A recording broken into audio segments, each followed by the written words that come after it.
Assalamualaikum warahmatullahi wabarakatuh. Perkenalkan, nama saya Della Rosita, NPM 2101010023. Saya akan menjelaskan materi tentang iman kepada kitab-kitab Allah. Video ini dibuat untuk memenuhi tugas mata kuliah Akidah Akhlak. Kitab-kitab Allah sebelum Al-Quran dan Al-Quran kitab terakhir. Kitab suci adalah wahyu Allah yang dibukukan seperti Zabur, Taurat, Injil, dan yang terakhir Al-Quran. Ada 4 yang dicontohkan karena kitab tersebut paling populer di kalangan umat muslim maupun non-muslim. Kitab-kitab tersebut diantaranya Zabur yang diturunkan kepada Nabi Daud, Taurat yang diturunkan kepada Nabi Musa, Injil yang diturunkan kepada Nabi Isa, dan yang terakhir Al-Quran diturunkan kepada Nabi Muhammad SAW. Cara beriman kepada Al-Quran dan kitab-kitab Allah sebelumnya. Allah Subhanahu wa Ta'ala telah mengisyaratkan kepada kita semua bahwa setiap nabi menerima kitab yang hak beserta risalah yang harus disampaikan kepada umatnya sebagaimana firman Allah Ta'ala Quran Surat Al-Baqarah ayat 213. Oleh karena itu, wajib bagi kita untuk mengimani bahwa kitab-kitab Allah tersebut diturunkan dengan hak yang berfungsi sebagai cahaya dan petunjuk yang memerintahkan kepada seluruh umat manusia. Ada 4 unsur yang harus kita lakukan dalam mengimani kitab-kitab yang diturunkan oleh Allah Subhanahu wa Ta'ala. Yang pertama, meyakini bahwa kitab-kitab Allah itu benar-benar ada dan diturunkan oleh Allah Subhanahu wa Ta'ala. Yang kedua, mengimani kitab-kitab yang sudah kita kenal sebelumnya seperti Al-Quran yang diturunkan kepada Nabi Muhammad, Taurat, Injil, dan Zabur. Adapun kitab-kitab yang tidak kita ketahui namanya, cukup kita mengimaninya saja.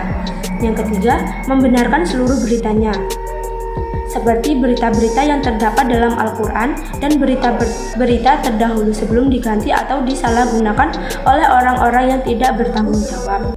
Yang keempat yaitu melaksanakan seluruh hukum yang tidak dihapus serta rela dan berserah diri baik kita mengetahuinya dan seluruh kitab terdahulu telah dinaskan oleh Al-Quran. Oleh karena itu, tidak dibenarkan melaksanakan hukum apapun dan kitab-kitab terdahulu kecuali sudah ditetapkan dalam kitab suci Al-Quran. Fungsi Al-Quran dan garis besar isi kandungan Al-Quran.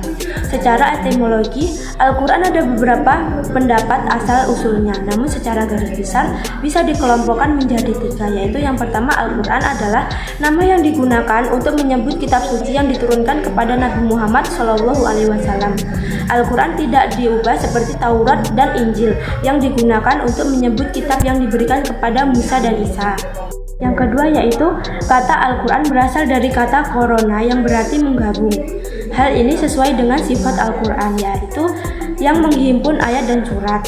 Yang ketiga, kata Al-Quran adalah bentuk masdar dari qoro'a yang berarti membaca. Quran merupakan masdar juga bermakna bacaan. Al-Quran memiliki beberapa definisi, diantaranya Al-Quran ialah firman Allah yang diturunkan oleh Nabi Muhammad SAW untuk orang yang menentangnya, sekalipun hanya dengan surat terpendek dan membacanya dianggap ibadah. Yang kedua, Al-Quran adalah firman Allah yang diturunkan kepada Nabi Muhammad yang tertulis dalam mushaf yang diriwayatkan sebagai mutawil. Membacanya bernilai ibadah dan berfungsi sebagai mukjizat meski hanya dengan surat-surat darinya. Fungsi Al-Quran jika dilihat dari nama-namanya ialah Al-Huda sebagai petunjuk, An-Nur cahaya, 3 yaitu Asy-Syifa obat, 4 Az-Zikr pengingat, dan yang terakhir Ar-Rahmah yaitu rahmat.